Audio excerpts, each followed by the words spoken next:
For section 2.3, we're moving on to how we use linear functions to model in math, and that usually means word problems, which are not always everybody's favorite, but here's the process we're going to go through. The first thing that we're going to do when we want to model is we want to identify a variable. And that variable is usually it's what we're trying to figure out when we answer the question, or it's the question that we're asked.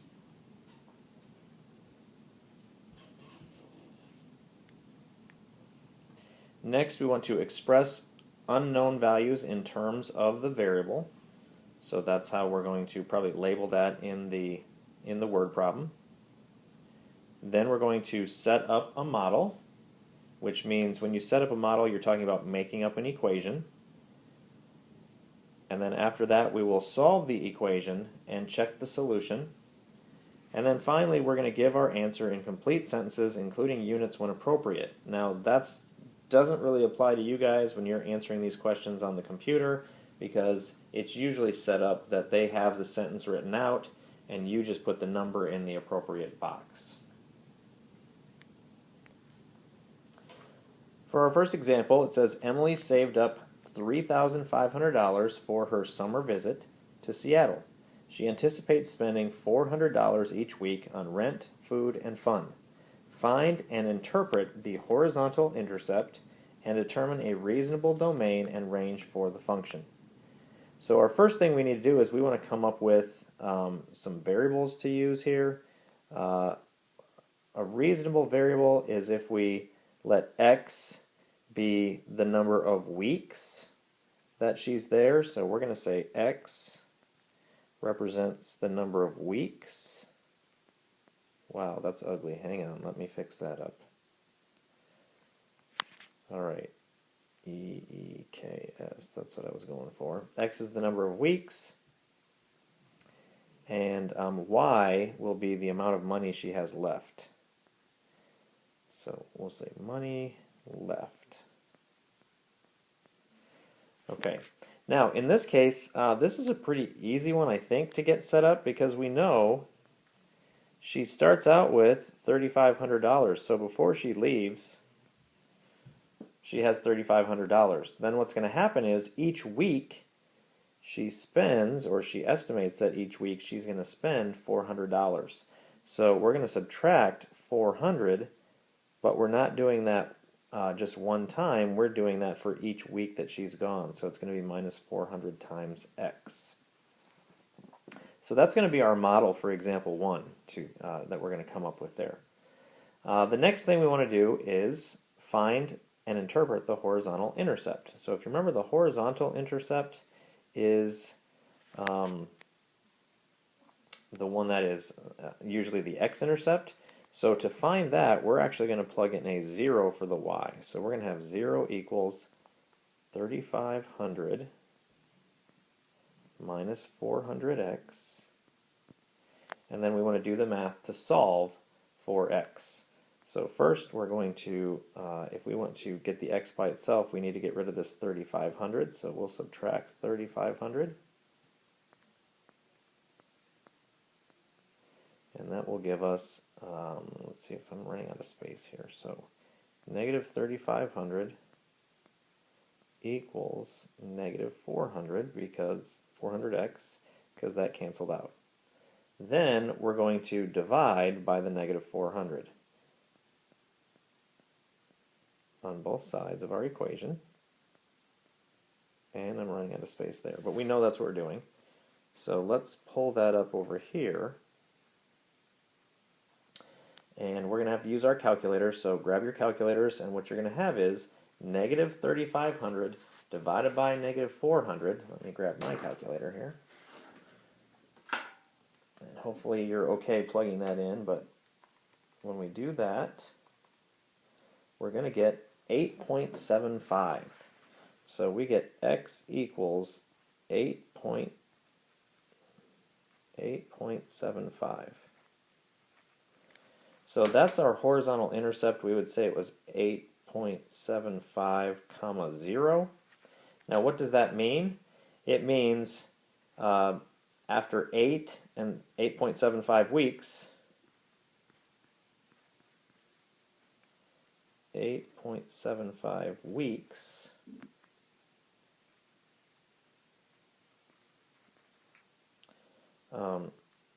she has no money left.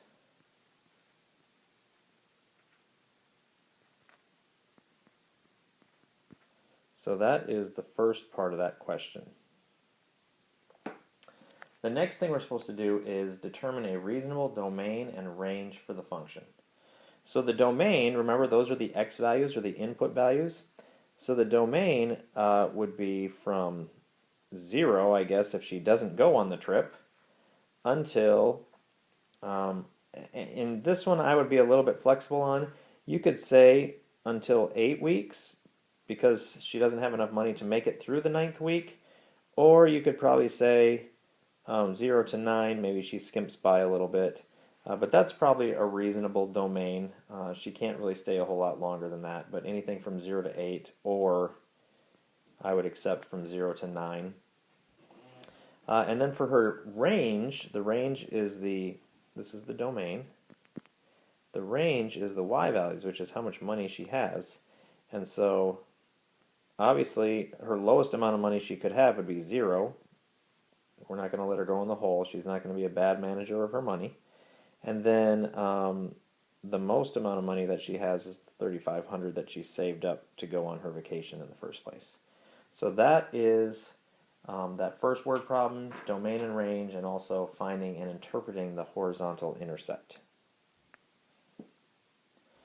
For this other one, this next one, it says a data manager is loading a large table from backups. Getting impatient, she notices 1.2 million rows have been loaded. 10 minutes later, 2.5 million rows have been loaded. How much longer will she have to wait for all 80 million rows to load? Well, evidently that's a big table that she's dealing with. So what we have to do this time, again, if we identify our x and y values, let's say that x is minutes that the thing has been loading. So this is going to be minutes. And then let's let y be rows loaded.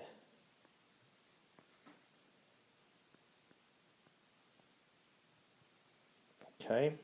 So now this one's a little bit different because we don't have well, I guess we kind of do. So I think we can do this kind of the same way. So y will equal, and the starting amount of rows that she noticed, she started out with 1.2 million rows have been loaded. So we're starting out at 1.2, and then we're adding. Now here's where we have to be a little bit careful here. Our slope, really this is a slope. We're adding 2.5 million rows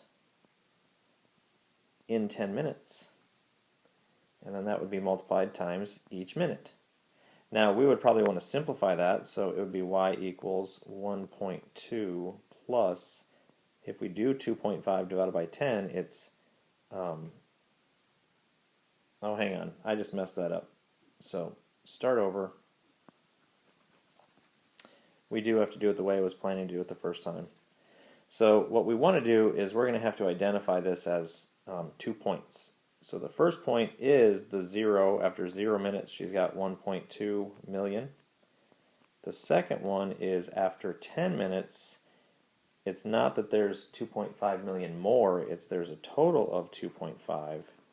So we have to view this as an ordered pair. And then we have to use our slope formula to help us find the slope. So m equals, remember our formula from the last lesson, y2 minus y1, and I'm going to go with blue here. These are the y's. So on the top we're going to have 2.5 minus 1.2, and then on the bottom we're going to have 10 minus 0. Those are the x's. So when we do that work, we're going to get 1.3 over 10, and that is 0.13. Now we have what we need, so now we can do our formula, and we'll do it y equals mx plus b. Our slope we just figured out is 0.13 times x plus that starting amount from right here is 1.2. So now we have our model, and we've identified what things were x's and y's. And then the question says, how much longer will she have to wait for all 80 million rows to load? Well, if we go back up to the top, remember the rows loaded is the y value. So we've got to put that 80 in for the y. I think I'm just going to move that over here right away. So this will be 80, because everything is in millions here, 80 equals 0.13 x plus 1.2. Okay, then we need to do the math. So we are trying to get that x by itself. We're going to subtract the 1.2, and that will cancel. We have to do the same thing on the other side. And now we're going to have 78.8 equals 0.13x. And then we will divide by 0.13. And again, this is where our calculators are going to come in handy. This will cancel. And when we're done with that, we're going to have x equals, let me grab my calculator here, so 78.8 divided by 0.13, and we get about, we'll say about 606 minutes. Okay, now if we divide that by 60, because we're not going to think about 606 minutes probably, it's about 10 hours. A little bit more than 10 hours. So that's how much longer she's going to have to wait. I guess it's not how much longer. She already waited 10 minutes, but she's got another almost 10 hours to wait. So that's going to be our answer for that particular problem, is that she's going to have to wait almost another 10 hours. For this example, it says Jamal is choosing between two moving companies.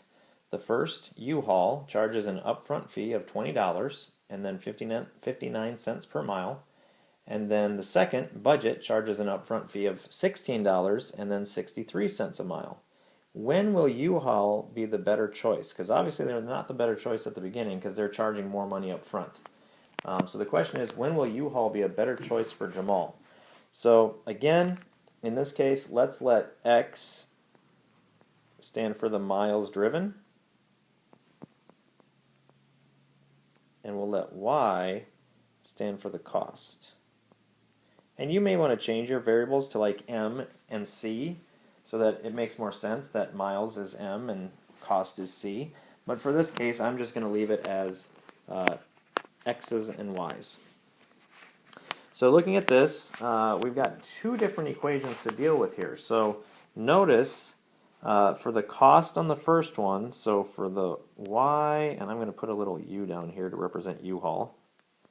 So Y equals, the upfront cost is $20, so we start out with 20, plus 59 cents per mile. Now we do have to write 59 cents as 0.59 times X.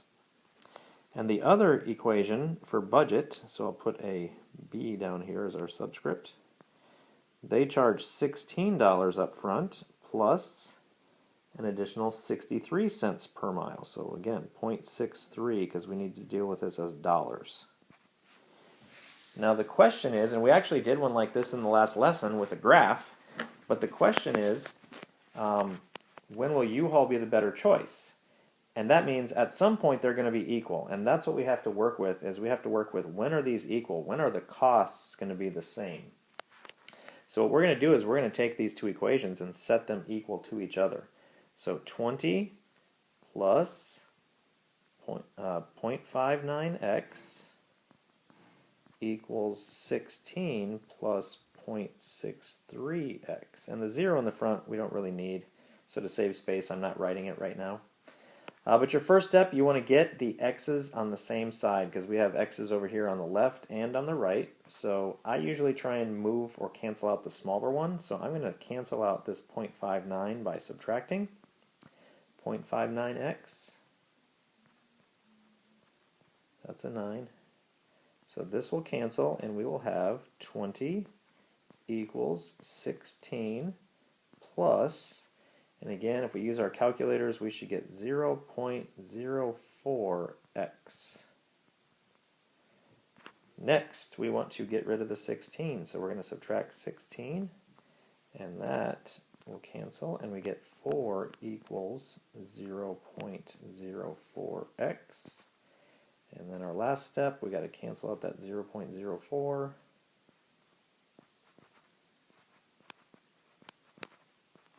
And that cancels out. And again, I'm going to grab my calculator just to make sure I don't make any silly errors here. 4 divided by 0.04, and that is 100. So, x is 100. Now again, we have to answer the question. The question is, when will U-Haul be the better choice? That means at 100 miles, they both cost the same amount. So, when will U-Haul be the better choice? Let me undo that. U-Haul will be better if Jamal drives more than 100 miles. So that is the answer to our question. And again, in your homework, they usually just have the whole sentence written out and there's a box, and you have to put the number 100 into the box. So that is example 2 there. For example 3, a town's population has been growing linearly. So that's important. It's growing linearly. That means we can use a line to represent it. In 2004, the population was 6,200. By 2009, the population had grown to 8,100. If this trend continues, predict the population in 2013. So again, we need to choose our x and y values.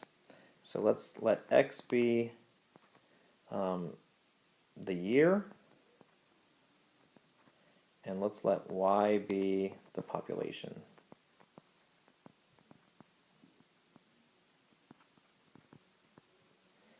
And again, when we have a problem like this, in fact, let's do this a little bit differently because I think they do this in the homework sometimes. So the year after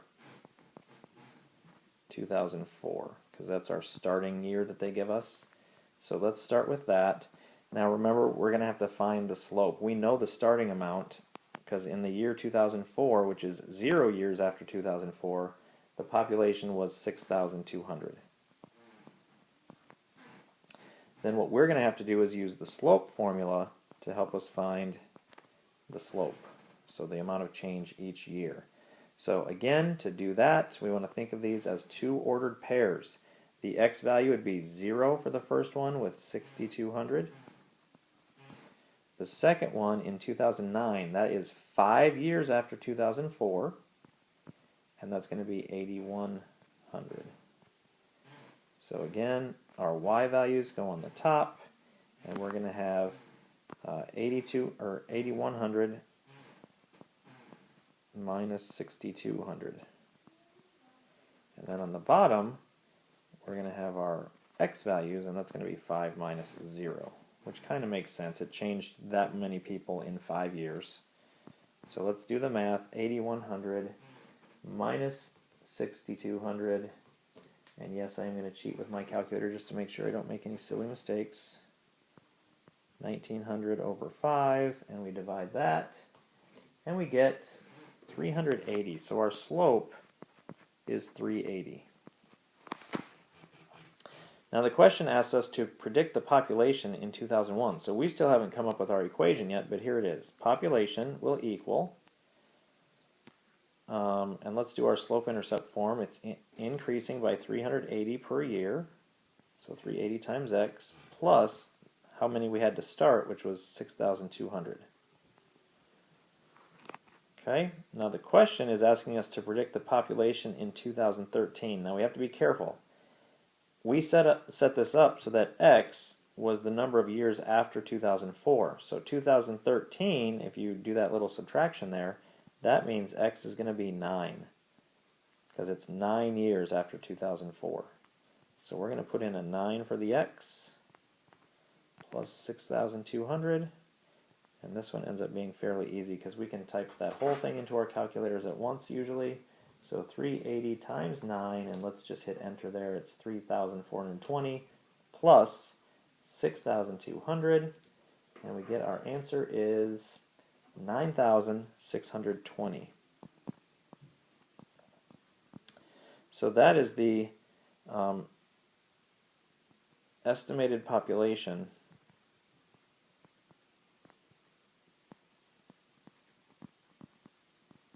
in 2013. Now obviously for us that's in the past, but that's what they're using to predict that. So for the second part of this example, notice I've written down the equation that we just had, because that equation is not changing, and neither are the x's and y stuff. When will the population reach 15,000? So the population is the y value, so we have to put the 15,000 over here in place of the y.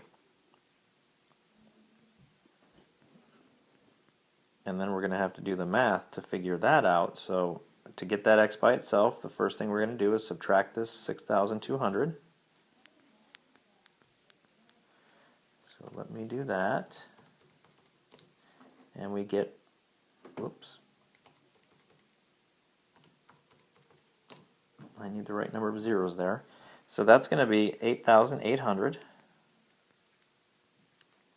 equals 380 times x, and this part canceled out. And then we have to divide by 380 on both sides of our equation. That will cancel out. So divide by 380, and we get 23 point whatever. So about, I'm going to use my approximately equal to sign, about 23 years. Now remember, 23 years, we're wondering about the date, and this was years after 2004. So 2004 plus 23 would be 2027. So sometime either the year 2027 or maybe 2028, if everything keeps going the way it is, that's when the population will hit 15,000. And that's the end of lesson 2.3 or section 2.3. There are only 5 graded problems there.